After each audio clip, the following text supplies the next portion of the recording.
Bismillahirrahmanirrahim. Assalamualaikum warahmatullahi wabarakatuh dan selamat pagi. Yang saya hormati seluruh staf pimpinan bersama pada pagi ini dan rakan-rakan media yang dapat bersama pada sidang media kita pada pagi ini. InsyaAllah sidang media kita pada pagi ini akan kita bahagikan kepada dua bahagian. Yang pertama daripada saya sendiri, yang kedua daripada Saudara Mazlan Aliman, dan setelah itu kita ada special untuk anda semua. Yang special ni kita beritahu kemudian. Saya akan baca kenyataan media yang pertama untuk hari ini.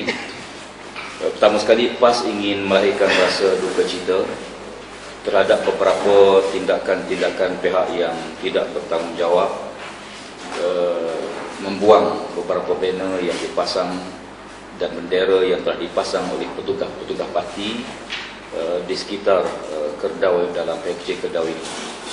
Sehingga kini sebenarnya kami telah menerima banyak aduan daripada petugas-petugas parti terhadap kehilangan kain-kain pemidang, puluhan bendera-bendera parti, billboard dan sebagainya yang telah dipasang.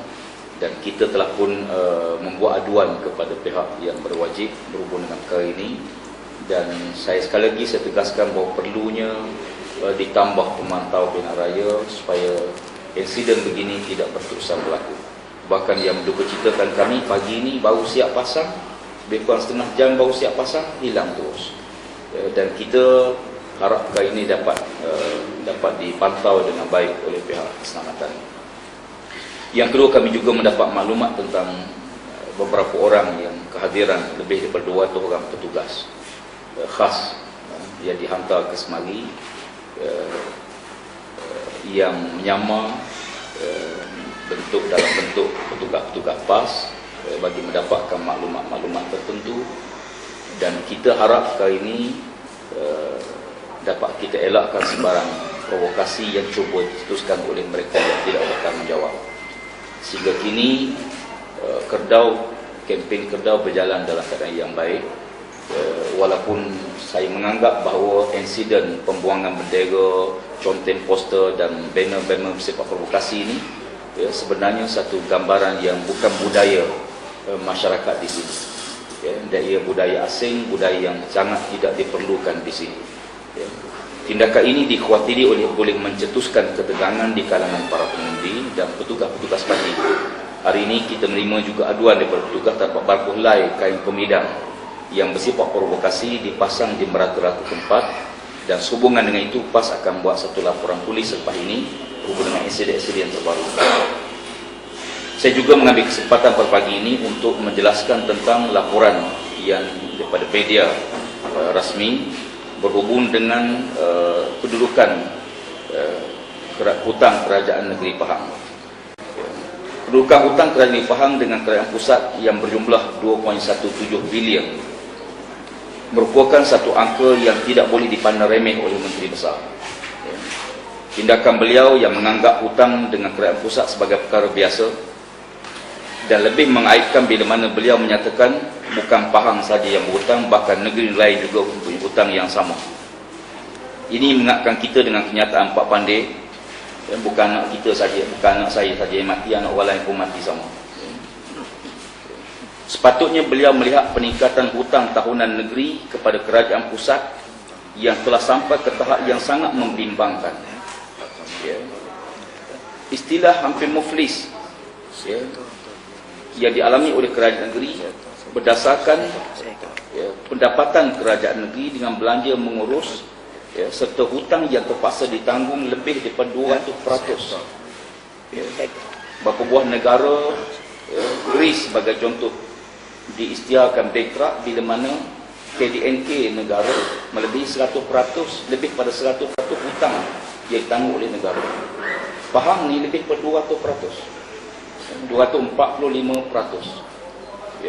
Jadi namun apa yang mendukacitakan bila mana anggaran hasil negeri yang berjumlah 532 juta, sedangkan belanja mengurus saja 600 juta ringgit. Pembangunan, belanja untuk pembangunan negeri Pahang berjumlah 270 juta ringgit, sangat sikit. Apa yang boleh dibuat dengan 270 juta ringgit bagi satu negeri? Komisen kapal selam pun 530 juta ringgit. Menjadikan bajet keseluruhan negeri Pahang berjumlah 871 ringgit. Ini bermakna lebih daripada 300 juta bergantung kepada hasil pinjaman daripada kerajaan pusat. Kegagalan kerajaan negeri meningkatkan hasil antara lain berpunca daripada corak pengurusan yang lemah dan hilangnya kawalan terhadap beberapa agensi di bawah kerajaan negeri. Sebagai contoh, kerajaan negeri sanggup menghabiskan wang bagi membeli pelik kereta CCC 9 berjumlah RM48,000. Inden kenderaan audit negara tegur kerajaan negeri yang terus membuat bayaran terhadap kenderaan yang telah dilupuskan berjumlah RM11,838 dalam laporan audit 2008. Bermaksud bahawa kenderaan ni kenderaan dah lupus, tapi inden minyak tu dibayar. Saya pun tak tahu siapa yang pakai kenderaan yang lupus. Mungkin dibuka malam. Corak pengurusan yang lemah ini berterusan apabila audit negara sekali lagi menegur berhubung dengan tuntutan melampau yang dibuat oleh beberapa kontraktor, khususnya bagi kes rumah rehat di Bentong. Sebagai contoh, pelik tanda surau daripada aluminium yang harga pasaran kata audit berharga RM60 satu, tetapi dibayar pada kontraktor dengan harga RM540. Lampu hiasan ruang tamu di rumah rehat Bentong, audit negara buat tinjauan harga pasaran RM1,500 satu, tapi dibayar pada kontraktor RM38,700. Ini antara beberapa kes sebagai contoh kelemahan pengurusan dan ketidakupayaan kawalan pengurusan daripada kerajaan negeri. Kalau ini yang berlaku, bermakna rancangan pembangunan setempat hanya akan ada dalam bentuk bermusim. Bila mana pilihan kecil, sebagai contoh, belanjawan untuk Kerdau, Perdana Menteri mengisytiharkan 10.4 juta, melebihi 10 kali ganda belanja sebenar bagi satu daerah.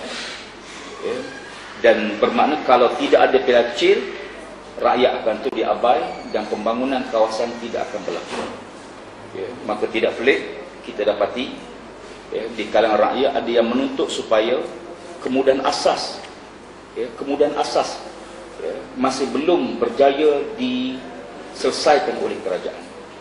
Air sebagai contoh, beberapa buah kampung masih lagi mengalami gangguan bekalan air bersih. Jadi apatah lagi dengan sistem penerapan jalan berlubang sana sini dan penaik taraf jalan raya yang tidak tersusun dengan baik, dan projek-projek terbengkalai yang sangat banyak. Jadi saya fikir itu di antara perkara yang kita harap ini akan membuka mata para pengundi supaya yang mereka perlu hari ini ialah seorang wakil rakyat yang berjaya mengangkat isu-isu ini kepada pengetahuan kerajaan negeri supaya isu ini dapat diatasi. Bukan seorang yang duduk akhirnya mengangguk membenarkan apa yang berjalan langsung tidak ada satu teguran. Saya fikir pemilihan calon BN hanya akan meneruskan apa yang ada. Setelah 12 kali, 13 kali pilihan raya, inilah hasilnya. Rakyat perlu membuat perubahan. Perubahan itu akan balik manfaat kepada para pengundi. Itu daripada saya, dan sekian terima kasih, dan saya akan masuk pada bahagian kedua daripada Saudara Mazhar Aliman, sambungan daripada apa yang telah dibentangkan semalam, dan saya ingat saya terus kepada Saudara Mazhar Aliman. Terima kasih.